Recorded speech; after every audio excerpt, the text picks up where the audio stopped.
You may have realized that being healthy feels different than it did in the past now that you're over 50. If you want to maximize your health potential but don't have time to read through overwhelming pages of Google links, this is the show for you. Welcome to Healthy Tips After 50.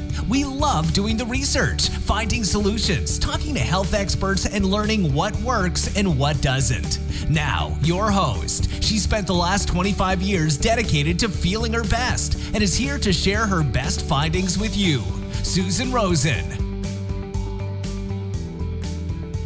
Hi there, I'm your host, Susan Rosen, and today's podcast, we're going to be talking about food, which is most everyone's favorite topic and interest. I know it's certainly up there in the list for me. We give a lot of attention to food, and we're always looking to get healthier, to lose weight, or some of us have allergies and intolerances, which means that we spend a lot of time looking at what's in food and what we can eat and what we can't eat. So one thing that everyone should be watching out for is the level of pesticides that are on our food. And I'm expecting that a lot of you who listen to my podcast, like me, are very concerned with this pesticide residue and try to stay away from as many as possible. There's a really interesting list that gets released annually that I use as my beginning point of reference as to what fruits and vegetables I should buy and what I should eat. This list is put out by the Environmental Working Group.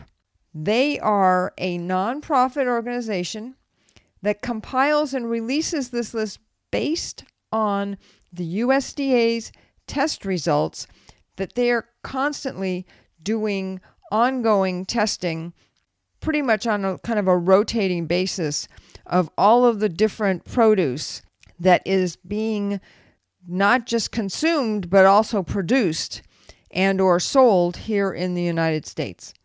You'll probably recognize the names of the two food lists that the Environmental Working Group releases each year, which are actually subsets of their overall shopper's guide to pesticides in produce. And those two lists are called the Dirty Dozen and the Clean 15. The two lists are actually the top and the bottom ends of the annual shopper's guide. Now, the whole shopper's guide covers 47 fruits and vegetables in total. Obviously, the Dirty Dozen and the Clean 15 cover 12 and 15. Yeah, you figured that out. Okay, so the Dirty Dozen is a list of the fruits and vegetables with the highest pesticide contamination on them. And the Clean 15 are those with the least amount of pesticides. So the Dirty Dozen, they actually do this from the most contaminated down to the least contaminated. So the Dirty Dozen are the first 12 on the list, and the Clean 15 are the last 15 that are on the list. If you are at all concerned about ingesting pesticides with your food, for yourself or your family, then you should try to buy the Dirty Dozen produce organically. And if that's not possible, then buy them very rarely or not at all. And we'll talk a little bit more about this a little further on in the podcast. This is especially true if you have young children or if you or someone else in the household is pregnant, because the pesticides can gather more in young children and also in unborn children because they can't get those pesticides out of their bodies as efficiently as those of us who are older. The American Academy of Pediatricians Council on Environmental Health, that's a mouthful, has said that exposure to pesticides during pregnancy and early childhood increases the risk of brain tumors and developmental defects, leukemia, and other, quote, adverse birth outcomes, unquote. And this is true even for low levels of exposure when it comes to children. So with all that being said, let's go through the Dirty Dozen. The first one on the list, as it has been for the last few years at least that I've been watching it, is strawberries. And in the latest USDA tests from 2015 and 2016, 99, that's 2 nines, of the strawberries had at least one pesticide. 30% had 10 or more pesticides on them. And when you look across all of the samples, there are a total of 81 different pesticides that were found in the residues. Now, that doesn't mean 81 different pesticides on a particular strawberry. It just means that that's how many different kinds of pesticides were found on at least one of the strawberries in the test group. There were only 5.6% of the strawberries that had pesticides either considered illegal or illegal at the levels found. But overall, the U.S. pesticide regulations are really pretty weak in a lot of these areas. And so many of these are actually illegal in the EU and other parts of the world at any level. It's only here in the U.S. that we get to have them on our food. Number 2 is spinach. And the average number of pesticides the USDA found across all spinach samples was 7.1. That's an average of 7.1. So that means a lot were higher, a lot were lower. One pesticide found on 76% of the samples was a neurotoxic insecticide called permethrin, which has been shown at high doses to cause tremors and seizures, and that's in adults, and in children to be related even at low levels with symptoms of ADHD.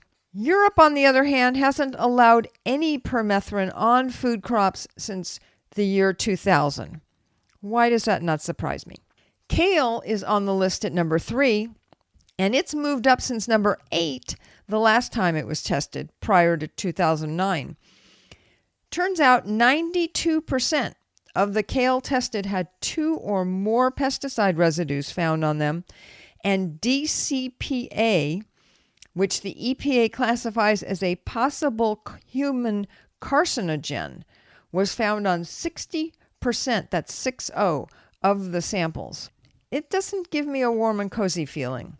The rest of the dirty dozen includes, in order, nectarines, apples, grapes, peaches, cherries, pears, tomatoes, celery, and potatoes. And the reason that I'm not going to go through those all as much as I did with the first 3 is because otherwise this podcast would be really, really long. And that's okay.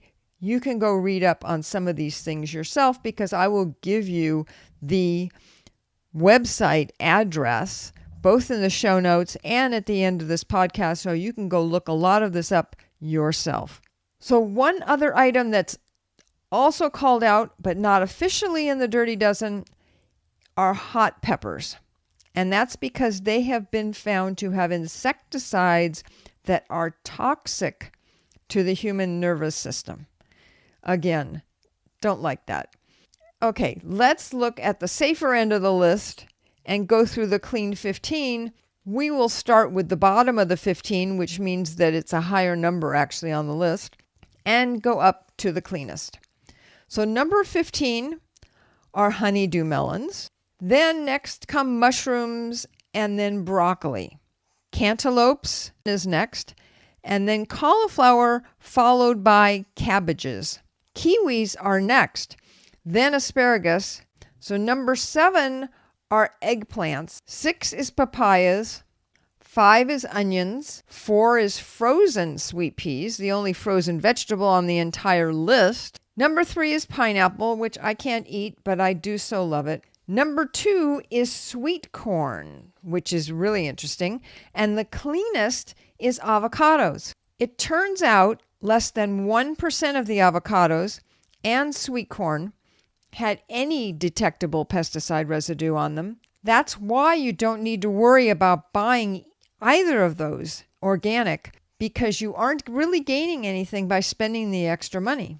The only thing you have to watch out for with either one is that there are a few sweet corns that are grown from GMO seeds. So if GMO products are of concern to you, then stick with the organic or get them from some place that you know, maybe an actual farmer. For the overall produce list, strawberries, spinach, kale, apples, nectarines, and cherries, all of which were on the Dirty Dozen, had more than 90% of their samples test positive for 2 or more kinds of pesticides on them, while only 6% of the Clean 15 had 2 or more, and overall more than 70% of the Clean 15 had no pesticide residues found on them at all. Fruits and vegetables overall, as I'm sure you know, have wonderful health benefits, and if you can't afford or can't get organic where you live, then eating non-organic produce may be your best bet. But when you can try to eat from the cleaner end of the list, you'll probably be better. Or, if possible, try to grow your own or get your produce from friends or family who grow their own and you know how they're growing it. As I said earlier, if you're interested in learning more about the environmental working group, you can go to their website, which is ewg.org. And I'll also put the link in the show notes, wherever you're listening to me, and it will also be on my website at healthytipsafter50.com. The Environmental Working Group is a very interesting and extensive organization. And as I say, it's a nonprofit, so they exist on grants and donations and all of that sort of thing for the money to keep themselves going. They also rate many other kinds of items on their website for their clean ingredients or their effectiveness. For instance, they have some around cleaning products, which I know I look at quite often, for cosmetics, sunscreens, and they also give you tips to avoid chemicals in your home. Personally, I have it bookmarked on my computer, and I go there quite often to look things up before I buy anything. So I hope you got some valuable information from this podcast that'll help you to improve your health or just to maintain your good health. And be sure to go by the website, my website, because there will be a couple of blog posts about the Environmental Working Group overall and this produce list in particular. If you have a chance to leave me a comment, please do, and let me know if this is the kind of information you want to know about. Also, if you go to Facebook, you can find my page there, Healthy Tips After 50. And if you like it, I would really appreciate it. I do post all of the podcasts up there, as well as most of my blog posts as I put them up. And I'm also planning on posting more information as the days go by and I get myself a little better organized. Please remember that I am not a doctor, and whatever I talk about on this podcast should not be construed as medical advice. Okay, that's it for today's show, and I'll look forward to talking to you next week. This has been Healthy Tips After 50 with Susan Rosen. To stay on the cutting edge of the most effective health strategies, subscribe to this podcast and let us know what you thought of the show with a comment or like on iTunes. Visit healthytipsafter50.com for this episode's show notes, more resources, and free offers.